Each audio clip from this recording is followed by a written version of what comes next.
You know my vibe too incredible.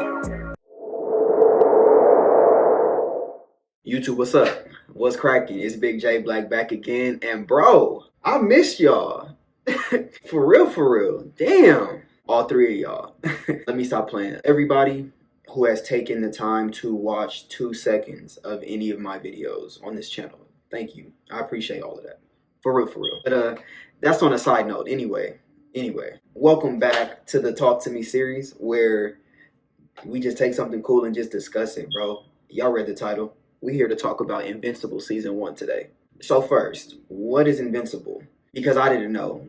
Going into this, I had no knowledge of anything about Invincible. I didn't even know that this existed until, this came out. Invincible is an animated series for adults where superheroes do cool shit. Period. Invincible is crazy. The title of the show is Invincible, but that is also the main character's name, his superhero name. His real name is Mark Grayson. He's this teenager in high school, and his daddy, I don't like the way I said that. Mark's pops is Omni-Man, who is basically this world's version of Superman. Straight up. He is literally Superman. Now, real quick, let's talk about this universe. So, this world overall is basically like a fake, I don't want to say fake, and I don't really want to call it a parody either. I'm a bit, that's kind of icky. I don't want to use the wrong word on what to actually label this as. I'll say this. The world of Invincible, where this takes place, is, let's call it an alternate dimension for the Justice League, for the DC universe. Let's call it that. You have your Superman character, Omni-Man, like I mentioned. You have your Wonder Woman character, your Aquaman character, your Flash character, all of that. So yeah, I want to say bootleg Justice League so bad, but I don't want to piss nobody off. And yeah, actually those characters I just named, they're a part of the Guardians of the Globe, the Justice League in this world, basically. So yeah, we're thrown in this world where we follow Mark as the main character. He finally gets his powers. That's kind of like the launching pad of the show. Sounds just like your normal, typical, your typical origin superhero story, right? Bro, wrong. Invincible is unlike anything I've ever seen before, ever. Let's just get into it. Let's talk about it. So, Invincible. First of all, I bang with this series so much. There's just so much to like about it. This entire premise, this lore, this universe, I bang with it so much. Like I said, I had no prior knowledge of anything about Invincible. This is a comic book turned TV show. I had no idea this existed. But at the same time, I am the biggest superhero nerd out of anybody I've met. There's nobody that I know in real life who knows superheroes like I know superheroes, especially my DC characters. So I think with that said, that gives me a very unique perspective on how I would view this show. All of your main characters in this show, let's run through them real quick. Mark, Omni-Man, Debbie, Cecil. There's this team, let's call it the Teen Titans. Yes, let's call it the Teen Titans. So there's the Guardians of the Globe, and then there's these Teen Titans, we could call them. I don't have a better name to call them in this show, so we're going to call them the Teen Titans. So the team members that make up the Teen Titans are excellent as well for the most part. Shout out to Adam Eve, Duplicate, Shrinking Ray, Black Samson, Robot. Just the supporting cast as well as your main characters are sensational. The voice cast of this show is 10 out of 10. Is perfect. And I actually noticed there are some notable actors who are in here voice acting. So that's just what's up. I just think that speaks to the overall quality of the show. They really went out of their way to really get some good voice acting in here. Shout out to J.K. Simmons.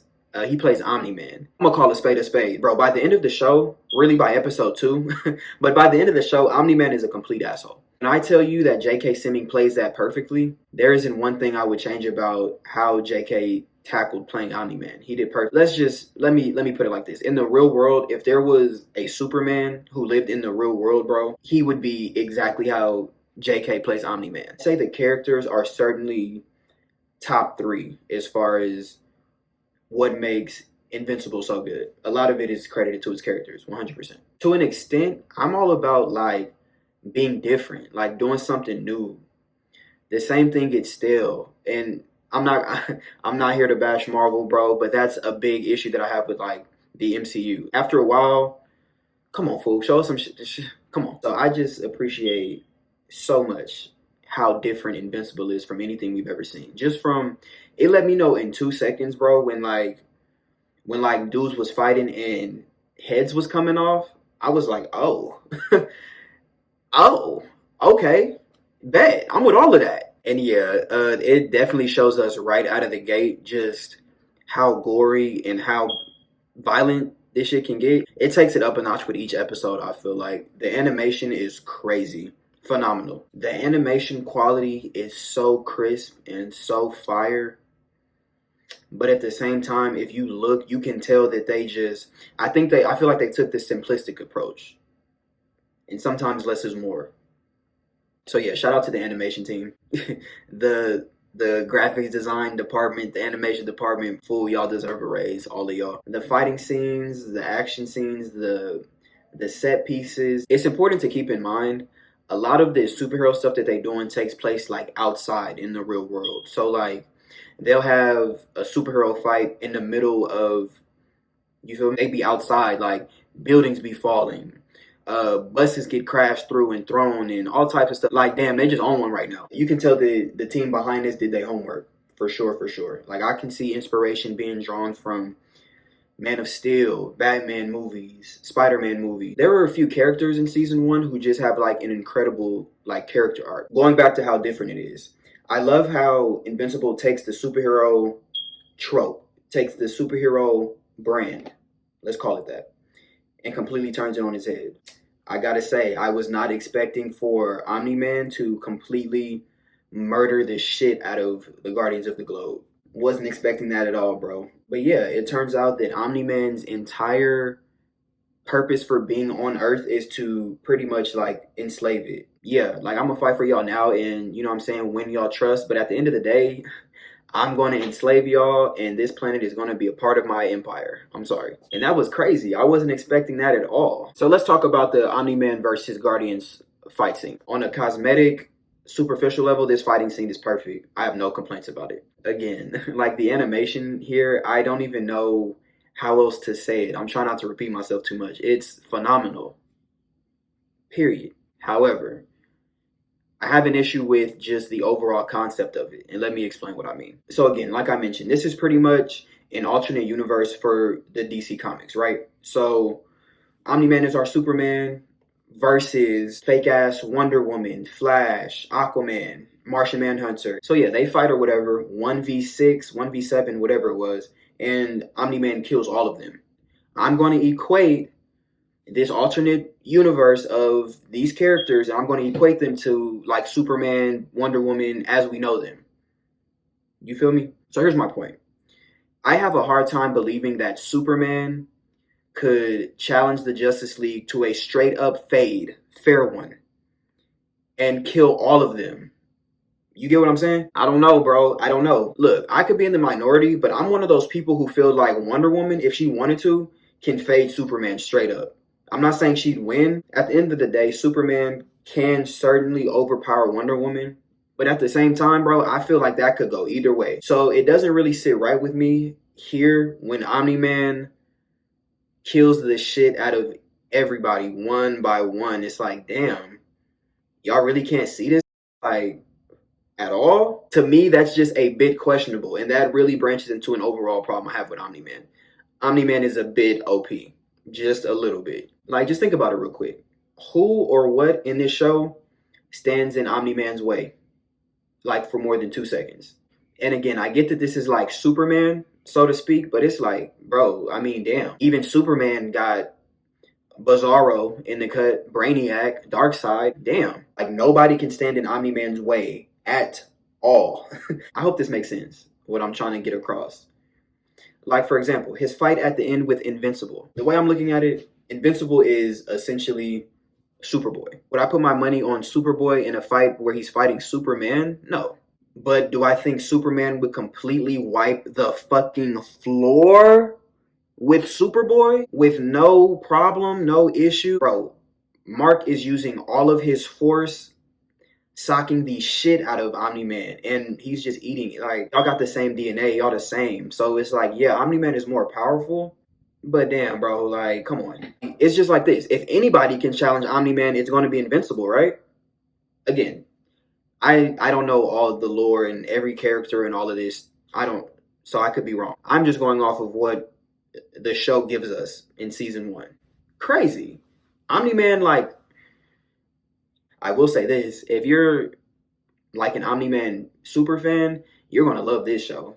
But I guess ultimately that is a nitpick, I guess. And again, it's nothing that breaks the show or anything for me, like not at all. But that was definitely constantly on my mind. Like it kind of got to a point where it's like, well, damn, who can stop this nigga? I would imagine he'll probably run into somebody who can give him that work.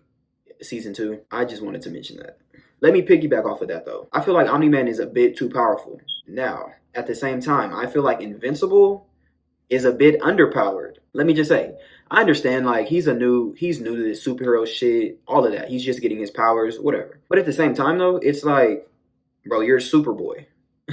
So it's like you having your powers that's 75% of the battle right there. You really just gotta slam the lob in at that point. You get what I'm saying? Like, to me, in my head. Yeah, he got smacked around quite a bit for me. He definitely had his moments where he showed his feats of strength, definitely, but at the same time, I don't know. There were some points when I was like, bro, is he really getting handled like this right now? For example, that episode when the dude from the college was like kidnapping people and turning them into like those robot creature whatevers. Invincible has a one-on-one fight with just one of the random, like a random one. And bro gets his ass beat.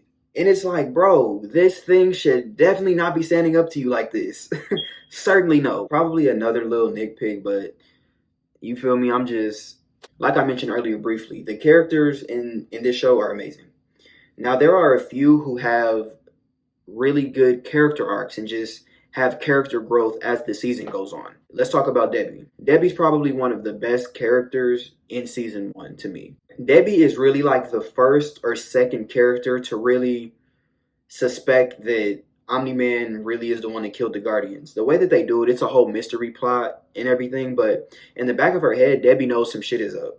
Earlier in the season, there would be scenes like, for example, right after Mark gets his superpowers or whatever, she's like having a conversation with him and he's feeling himself and all that shit. So they kind of got a little jab session going back and forth, and he basically says something like, well, yeah, I mean, I just love my normal, not exciting, boring mom. Something like that. Later on in a different scene, Omni-Man is talking to her and he's like, you're the wife to the most powerful man on the planet. You shouldn't have to worry about nothing. So they kind of go out of their way to show us how like the men in her life kind of try to downplay her because she's not Superwoman. She's Lois Lane. You get what I'm saying? But that's exactly what I love about Debbie. In spite of just being this normal woman, wife to Omni-Man and shit like that, bro, she is a, I don't know the exact term for it, but she sells houses. Wow. I'm going to say real estate agent. Y'all, please don't kill me for that if I'm, come on, bro. Like, she's a real estate agent or whatever. So, like, she sells houses and shit. She mentions how she just sold a house that had a double homicide on it or something. She gets to the bag by herself. Like, yeah, she's Omni-Man's wife. I'm Debbie first, my nigga. Then I'm your wife. I think Mark is certainly my favorite character. That's probably true. I do like the dynamic between Invincible and Adam Eve.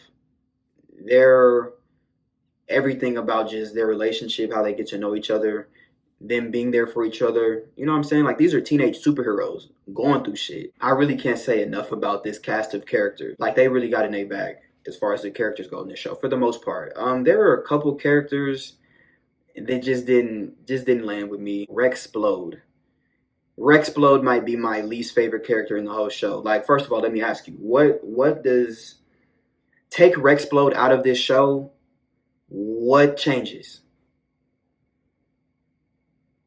To me, Rex just serves as like the asshole character, like the little, you know how it's always that character like that you just want to sock on? That's Rexplode to me. Out of all of those superhero trials that they had with the like the tournament to see who would make the Guardians of the Globe, Rex made it over all of them. What does Rex do, bro? Just pair that with the fact that he was like definitely an asshole 99% of his screen time. Miss me with Rexplode. Let's talk about Amber. Amber. First of all, Amber is played by Zazie Bates. That's not how you say her name. Zazie Beetz. I love Zazie Beetz. I hope I'm saying her name right. Pretty much for the whole majority of the show, I was banging with Amber. You know, like, She's the girlfriend character, like she's cool. Now Amber fell off for me. If you're watching this and you've seen Invincible season 1, I'm sure you know what I'm about to say. They do the classic double life secret identity thing with Mark, and he's a high school student, so they triple down on just how inconvenient that is. He's always showing up late. He be flaking on her. So of course that puts the two of them in direct conflict, obviously. By the end of the season, he reveals his identity to Amber as Invincible. And she tells him, yeah, I know. This bitch already knows that he's invincible. So then what she was originally upset about, that turned into, okay, now I'm upset because you didn't trust me enough with your secret identity. You make me feel unimportant, blah, blah, blah. All of that was weak. That doesn't work at all for me. Bitch, this is a secret identity. Telling you this could put you in danger, could put me in danger, all types of like, get out of your feelings. I feel like, get out your feelings. I hope Amber redeems herself at some point, but as of right now, the last character I want to touch on is Battle Beast, real quick. Battle Beast is hard as fuck. Firstly, not only did he beat the dog shit out of Invincible, but he pretty much ran through the whole Teen Titans solo. There were other villains fighting, but he didn't need them. Like, bro was wiping the floor with everybody. So that's all fine. My problem is, bro, they don't tell us anything about Battle Beast. Where did he come from? Who is this dude? Why is he able to whoop the fuck out of everybody right now? He kind of just comes in, does his dirt, and bounces out of the show in one episode. So again, another nitpick. I guess I'll just see what they do with him in season 2. But overall, y'all, I mean, goodness. Invincible is fire. Fire. Again, there's just so much that they do right. The animation, the characters, the writing, the story, the background, the premise. Yeah, just the quality of the show, the animation, the voice acting, the fight scenes. You can tell that the people behind this really cared about what they was putting out and really put time into their craft. So I started to appreciate that.